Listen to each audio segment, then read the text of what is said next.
Hello बच्चों, welcome to my YouTube channel study for maths and science. मेरा नाम है सैफ। आज हम पढ़ेंगे क्लास 10th का चैप्टर नंबर 1 का सेकंड पार्ट सपोर्ट मटेरियल से। चलिए तो स्टार्ट करते हैं। तो पार्ट नंबर 2 में हम पढ़ेंगे डिस्प्लेसमेंट रिएक्शन, और डिस्प्लेसमेंट रिएक्शन में क्या होता है देखेंगे। तो डिस्प्लेसमेंट रिएक्शन एक ऐसी रिएक्शन होती है जिसके अंदर जो लेस रिएक्टिव एलिमेंट होता है वो हाई रिएक्टिव एलिमेंट से डिस्प्लेस हो जाता है। ठीक है, तो इसकी डेफिनेशन देखते हैं।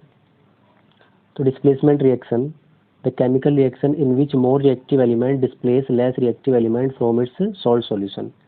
कि जो हाई रिएक्टिव एलिमेंट होगा वो लेस रिएक्टिव एलिमेंट को डिस्प्लेस कर देता है उसी के सॉल्यूशन से। फॉर एग्जांपल Fe यानी कि जो आयरन है CuSO4। तो यहाँ पर जो CuSO4 है इसमें जो कॉपर है Cu ये लेस रिएक्टिव होता है एज कम्पेयर टू आयरन।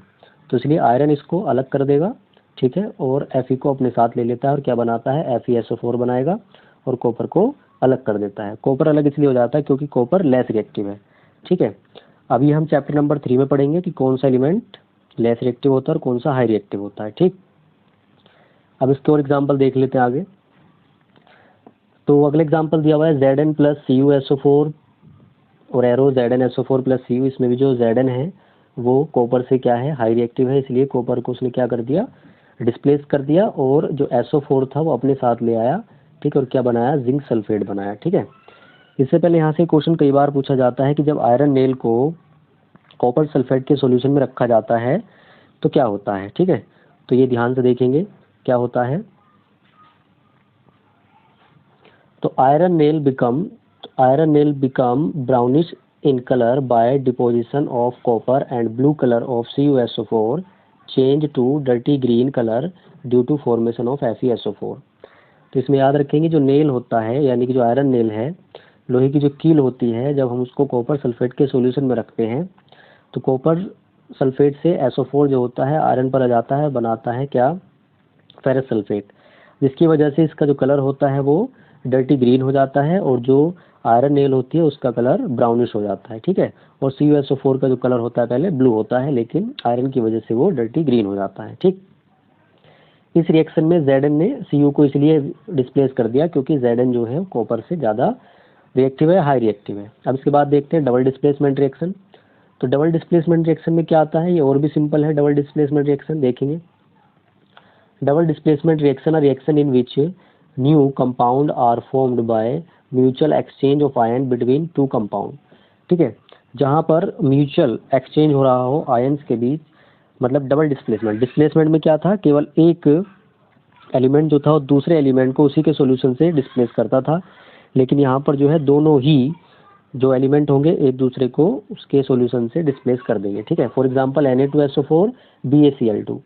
तो Na2 जो होता है वो Cl2 के साथ जाता है और जो Ba होता है वो SO4 के साथ आकर बनाता है BaSO4 और सोडियम बनाता है क्लोरीन के साथ रिएक्शन करके सोडियम क्लोराइड। ठीक है, तो यहाँ पर क्या हुआ, एक दोनों एलिमेंटों ने एक दूसरे को डिस्प्लेस कर दिया।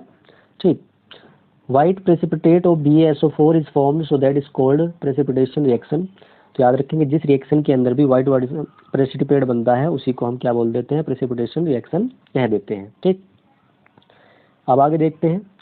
ठीक है, अब हम पढ़ेंगे और भी एग्जाम्पल हैं डबल डिस्प्लेसमेंट के, क्या क्या एग्जाम्पल आते हैं पढ़ते हैं। तो दूसरा एग्जाम्पल आता है 2Ki। ठीक है, पोटेशियम आयोडीन और प्लस PbNO3 का होल ट्वाइस लेड नाइट्रेट। तो क्या बनाएगा, PbI2 बनाएगा और KNO3 बनाएगा। ठीक है, KNO3 का नाम क्या होता है, पोटेशियम नाइट्रेट। तो जो पोटेशियम आयोडीन है और लेड नाइट्रेट है, दोनों रिएक्शन करते हैं तो क्या बनाते हैं, लेड आयोडाइड और पोटेशियम नाइट्रेट बनाते हैं। इनका कलर याद रखेंगे, कलर क्या होता है, तो येलो PPT बनाता है और ये भी येलो PPT बनेगा। ठीक है, कलर देख लेना। इसके बाद आता है 2KBr यानी पोटेशियम ब्रोमाइड और BaI2 बेरियम आयोडाइड। तो क्या बनाता है, 2Ki पोटेशियम आयोडाइड बनाता है और BaBr2 बेरियम ब्रोमाइड बनाता है। ठीक है, एक दूसरे को ये डिस्प्लेस कर देते हैं। अब इसके बाद आता है oxidation and reduction reaction. Oxidation और रिडक्शन में क्या होता है देखेंगे। Oxidation the addition of oxygen to reactant, the removal of hydrogen from a reactant. बहुत सिंपल है, इक्वेशन का नाम ही ऑक्सीडेशन है तो ऑक्सीडेशन का ऑक्सी ले लेंगे। तो जिस रिएक्शन के अंदर ऑक्सी मतलब ऑक्सीजन से याद रखेंगे, तो जिस रिएक्शन के अंदर ऑक्सीजन ऐड हो रही हो तो वो ऑक्सीडेशन रिएक्शन है। और जहाँ पर ऑक्सीजन ऐड होगी वहाँ पर हाइड्रोजन क्या होगी, रिड्यूस होगी, कम होगी। ठीक है, अगर ऑक्सीजन इंक्रीज होती है, ऐड होती है, तो हाइड्रोजन क्या होती है, डिक्रीज होती है। ऐसे रिएक्शन को ऑक्सीडेशन रिएक्शन कहते हैं। एग्जाम्पल देख सकते हो, पहला एग्जाम्पल है हमारा 2Cu+O2, तो क्या बनेगा, 2CO बनेगा, कॉपर ऑक्साइड होता है, तो यहाँ पर ऑक्सीजन ऐड हो गई है। ठीक है, इससे नीचे वाले भी देखते हैं, देखो ध्यान से, Cu+H2 हीट, और क्या बना, CuH2O बना। तो हमने देखा यहाँ पर केवल हाइड्रोजन था और आगे क्या हो गया, ऑक्सीजन भी ऐड हो गया, तो हाइड्रोजन ऑक्साइड बनाया। तो ये वाली जो रिएक्शन है ये ऑक्सीडेशन रिएक्शन है। अब ऑक्सीडेशन के बाद रिएक्शन आती है हमारी रिडक्शन। ठीक है, तो रिडक्शन को पढ़ते देखते हैं, रिडक्शन में क्या होता है, सेम है, बस वहाँ पर उसका अपोजिट हो जाता है, उल्टा हो जाता है। रिडक्शन में the addition of hydrogen to reactant, the removal of oxygen from a reactant. तो यहाँ पर जो हाइड्रोजन है वो इंक्रीज होगी और जो ऑक्सीजन है वो डिक्रीज होगी। ठीक है, तो ऐसी रिएक्शन को रिडक्शन का याद रखेंगे, रिड्यूस, और रिड्यूस किसका, ऑक्सीजन का। ठीक है, अब इसके बाद एग्जाम्पल में देख लेते हैं। एग्जाम्पल आता है, इसके अंदर दोनों रिएक्शन आती है। पहला लिखा हुआ है कॉपर ऑक्साइड CuO की रिएक्शन कराई गई है H2 से, तो क्या बना, Cu अलग हो जाता है और हाइड्रोजन ऑक्साइड अलग हो जाता है। तो जहाँ पर कॉपर ऑक्साइड यानी कॉपर के साथ ऑक्सीजन था, अब वहाँ पर ऑक्सीजन नहीं बचता है, वो ऑक्सीजन कौन ले लेता है, हाइड्रोजन ले लेता है। ठीक है, तो ये रहा, देखो यहाँ पर ऑक्सीजन था बट आगे देखेंगे तो ऑक्सीजन नहीं है, तो ऑक्सीजन की कमी हुई है, इसलिए रिएक्शन क्या है, रिडक्शन है।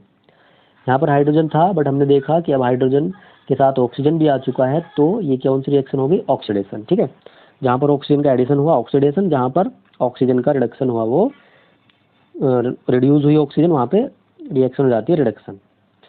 इन this reaction copper oxide is reduced to copper and hydrogen is oxidised to hydrogen oxide. So oxidation and reduction taking place together is redox reaction. तो इस पूरी रिएक्शन के अंदर जो कॉपर है, याद रखेंगे, वो रिड्यूस्ड हुआ है और जो हाइड्रोजन है वो ऑक्सीडाइज हुआ है। ठीक है, ध्यान रखेंगे।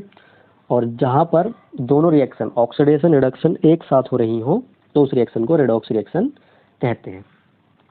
अब ऑक्सीडेशन के कुछ इफेक्ट होते हैं जो हमें डेली लाइफ में देखने को मिलते हैं। ठीक है, तो कौन कौन से इफेक्ट हैं जो ऑक्सीडेशन के हमें डेली लाइफ में देखने को मिलते हैं, तो देखेंगे। पहला आता है corrosion. When a metal is exposed to moisture, air, acid, etc. for some time, a layer of hydrate oxide is formed which weakens the metal and hence metal is said to be corroded. तो जब किसी metal को expose खुला छोड़ दिया जाता है to moisture, नमी में, एयर वायु में, एसिड अम्ल में, तो फॉर सम टाइम कुछ समय के लिए, तो लेयर ऑफ हाइड्राइड ऑक्साइड, तो उसके ऊपर एक हाइड्राइड ऑक्साइड की लेयर आ जाती है, जिसकी वजह से जो मेटल होता है, मेटल की जो आउटर मोस्ट लेयर होती है वो वीक हो जाती है और इसी को हम कहते हैं कि जो मेटल है वो कोरोडेड हो चुका है, यहाँ पर कोरोजन हो चुका है। अब देखते हैं अलग अलग मेटल में अलग अलग कोरोजन होता है। तो पहला देखेंगे रस्टिंग ऑफ आयरन, दूसरा है black coating on silver and green coating on copper and are example of corrosion. तो कोरोजन के कुछ एग्जाम्पल हमने देखे कि जो आयरन है, आयरन पर जो कोरोजन होता है तो वो कैसा होता है, rusting of iron brownish colour का होता है। और उसके बाद जो सिल्वर होता है, सिल्वर पर जो कोरोजन होता है वो ब्लैक कलर का होता है। और जो कॉपर होता है, कॉपर पर कैसा होता है, ग्रीन कलर की कोटिंग आ जाती है। ठीक है, याद रखेंगे इसको। Corrosion can be prevented by galvanisation, electroplating और बाय पुटिंग पेंट। तो याद रखेंगे कोरोजन से प्रिवेंट बचा जा सकता है गैल्वेनाइजेशन के थ्रू, ठीक है, इलेक्ट्रोप्लेटिंग के थ्रू और साथ ही साथ जो है पेंट लगाकर। ठीक है, गैल्वेनाइजेशन एक ऐसा मेथड होता है जिसमें एक मेटल के ऊपरी लेयर या आउटर मोस्ट लेयर पर दूसरी मेटल जिस पर कोरोजन नहीं लगता उसकी लेयर चढ़ा दी जाती है, जिसकी वजह से जो आयरन वगैरह होता है जिन पर कोरोजन होता है फिर उन पर कोरोजन नहीं लगता। क्यों, सबसे ऊपर तो वो मेटल लगा दी जाएगी जिस पे जंग ही नहीं लगेगा, कोरोजन ही नहीं होगा, तो जंग नीचे तक नहीं जाता, तो जो हमारी मेन मेटल होती है वो बची रहती है कोरोजन से। ठीक, पेंट कर देते हैं, पेंट करके भी हम जो है कोरोजन से बच सकते हैं, ग्रीस लगा कर भी कोरोजन से बच सकते हैं। अब इसके बाद आता है रेंसिडिटी। रेंसिडिटी क्या है, the oxidation of fats and oil when exposed to air is known as rancidity. It lead to be bad smell and bad state of food, bad taste of food. ठीक है, तो याद रखेंगे जब खाने पीने की चीज़ों को, जैसे फैटी फूड है या ऑयली फूड है, अगर उसको एक्सपोज कर देते हैं एयर में कुछ देर के लिए खुला छोड़ देते हैं तो उसके अंदर ऑक्सीजन ऐड हो जाती है और ऑक्सीडेशन रिएक्शन हो जाती है, जिसकी वजह से जो भी फूड होता है उसका टेस्ट और उसका जो स्मेल होती है दोनों ही बदल जाते हैं, दो खाने लायक नहीं रहते फिर। अब इसके बाद देखते हैं कि उससे जो है किस तरीके से बचा जा सकता है। ठीक, तो इसके भी 4 पॉइंट हम पढ़ेंगे। ठीक है, 4 तरीके होते हैं इससे बचने के लिए, रेंसिडिटी से। तो पहला पॉइंट है हमारा बाय एडिंग एंटीऑक्सीडेंट।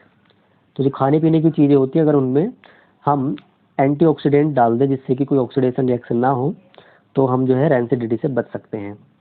दूसरा है keeping food in air tight container. अगर हम फूड को, जो खाने की चीज़ें होती हैं, अगर एयर टाइट कंटेनर मतलब एयर ना तो अंदर जाए ना बाहर आए, ठीक है, ऐसे कंटेनर में रखते हैं, तो जब ऑक्सीजन अंदर ही नहीं जाएगी तो कोई भी ऑक्सीडेशन रिएक्शन नहीं होगी। ऑक्सीडेशन रिएक्शन नहीं होगी तो खाने पीने की चीज़ों में रेंसिडिटी देखने को नहीं मिलेगी। ठीक, 2 पॉइंट और हैं, तो देखते हैं दोनों को। पहला आता है using nitrogen instead of oxygen. ठीक है, ऑक्सीजन की जगह पर हम नाइट्रोजन गैस का यूज़ करके भी रेंसिडिटी से बच सकते हैं। फॉर एग्जाम्पल जो चिप्स वगैरह होते हैं उनके पैकेट में ऑक्सीजन गैस की जगह नाइट्रोजन गैस भरी जाती है जिससे कि ऑक्सीडेशन रिएक्शन ना हो और हम रेंसिडिटी से बच सकें। चौथा आता है बाय कूलिंग। तो खाने पीने की चीज़ को, जो फूड होता है, अगर हम उसको कूलिंग करके रखते हैं, कूल करके रखते हैं, तब भी हम रेंसिडिटी से बच सकते हैं। क्योंकि जो ठंडी जगह होती है वहाँ पर ऑक्सीडेशन रिएक्शन बहुत ही स्लो होती है या ना के बराबर होती है, इसलिए जो फूड वगैरह होता है वो जल्दी से ख़राब नहीं होता। ठीक है, तो इस चैप्टर में इतना ही। अब इसके बाद हम इस चैप्टर के करेंगे क्वेश्चन आंसर। ठीक है, तो वीडियो अगर अच्छा लगा हो तो लाइक करें, शेयर करें और सब्सक्राइब करें, और इसका पार्ट नंबर 3 में हम आगे क्वेश्चन आंसर करेंगे। Thank you.